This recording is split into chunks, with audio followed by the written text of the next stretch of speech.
Hi friends, आप सभी का एक बार फिर से अलीगढ़ के एजुकेशन चैनल के हेल्प में स्वागत है।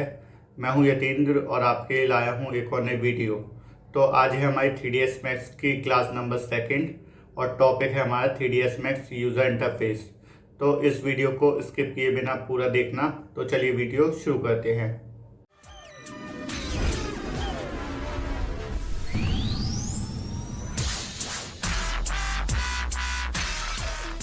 तो जैसे ही आप 3ds मैक्स 2018 को ओपन करेंगे तो यहाँ पे आपको कुछ इस तरीके से वेलकम स्क्रीन दिखाई देगा।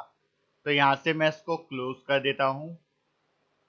तो यहाँ पे आपको 3ds मैक्स 2018 का यूज़र इंटरफेस दिखाई दे जाएगा। अगर मैं बात करता हूँ 3ds मैक्स 2017 या उससे ओल्डर वर्जन की, तो यहाँ पे आपको 3ds मैक्स एप्लीकेशन मेन्यू दिखाई देगा। इसके बाद यहाँ पे आपको क्विक एक्सेस टूल बार दिखाई देगा। फिर उसके बाद यहाँ पे ही क्विक एक्सेस टूल बार से अटैच आपको यहाँ पे वर्क स्पेस दिखाई देगा।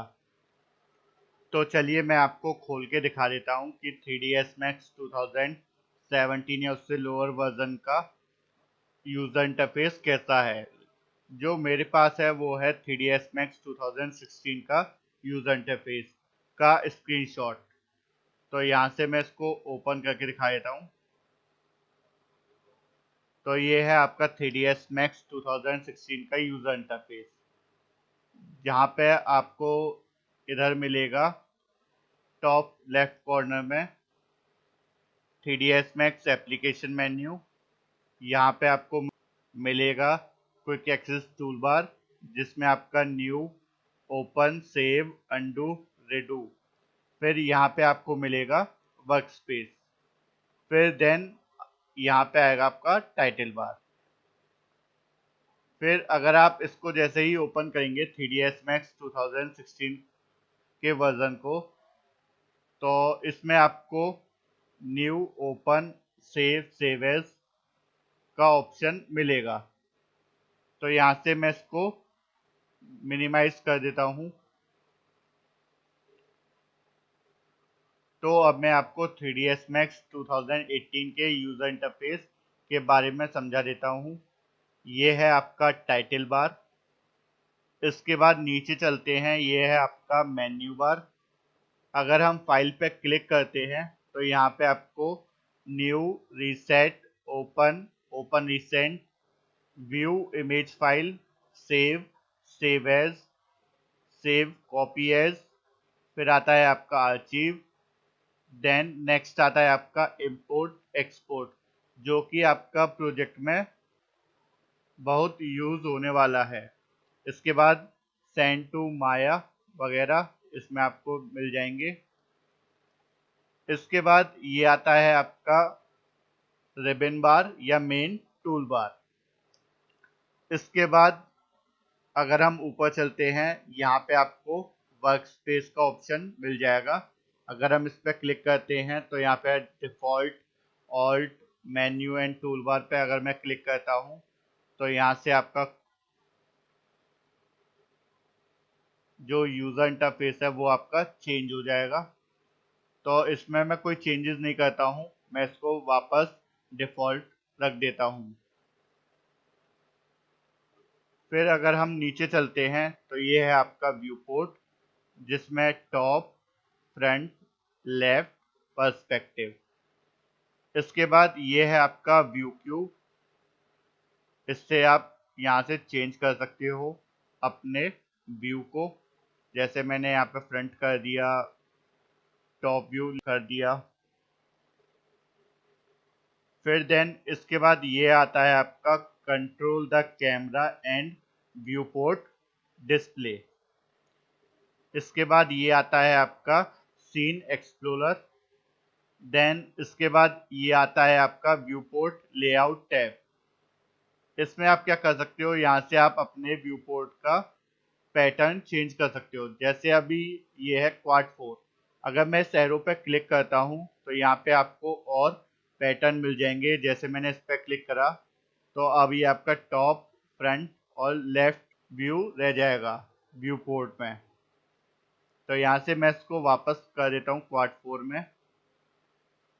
देन इसके बाद ये आता है आपका कमांड पैनल, जिसमें आपका ज्योमेट्री में अगर हम इस पर टैब पे क्लिक करेंगे तो यहाँ पे आपको बहुत सारे ऑप्शंस मिल जाएंगे। फिर ये आता है आपका शेप, फिर आपका लाइट, फिर कैमरा, फिर अगर मैं मॉडिफाई पे क्लिक करता हूँ तो यहाँ पे आपको मॉडिफायर्स मिल जाएंगे। जैसे अगर मैं कोई ऑब्जेक्ट बनाता हूँ, क्रिएट में जाके ज्योमेट्री में अगर मैंने कोई बॉक्स बनाया, फिर देन मॉडिफाई पे जाएंगे तो यहाँ पे इसकी आपको प्रॉपर्टीज मिल जाएगी। देन अगर हम मॉडिफाई पे क्लिक करते हैं तो यहाँ पे आपको बहुत सारे मॉडिफायर्स मिल जाएंगे, जिसको हम आगे की क्लासेस में पढ़ेंगे। देन इसके बाद ये आता है आपका ट्रैक बार, जिसमें हम एनिमेशन करना सीखेंगे। देन इसके बाद आता है ये आपका कोऑर्डिनेट स्टेप। अगर मैं टॉप व्यू पे जाता हूँ तो यहाँ पे आपको x axis y axis show कराएगा। फ्रंट व्यू पे जाता हूँ, यहाँ पे आपको x axis z axis show कराएगा। लेफ्ट व्यू पे जाता हूँ, यहाँ पे आपको y axis z axis show कराएगा। और अगर मैं पर्सपेक्टिव व्यू पे जाता हूँ, यहाँ पे आपको वापस एक्स एक्सिस और वाई एक्सिस शो कराएगा।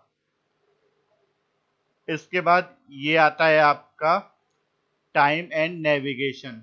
यहाँ पे आपका ये टाइम का शो कराएगा और ये है आपका नेविगेशन टूल बार, जिसमें आपका जूम ऑल, पैन, ऑर्बिट जैसे ऑप्शंस दे रखे हैं। फिर इसके बाद इसमें कुछ सेटिंग्स हैं, जैसे मान लीजिए आपका कमांड पैनल डिलीट हो जाता है, या आपका मेन टूल बार या रिबन बार डिलीट हो जाता है, या आपका view port layout tab delete हो जाता है, या फिर आपका ट्रैक बार डिलीट हो जाता है, तो इसको वापस कैसे लाएंगे? तो सबसे पहले आप कस्टमाइज पे जाएंगे, यहाँ से शो यूआई पे जाएंगे। यहाँ पे आपका आता है शो मेन टूल बार।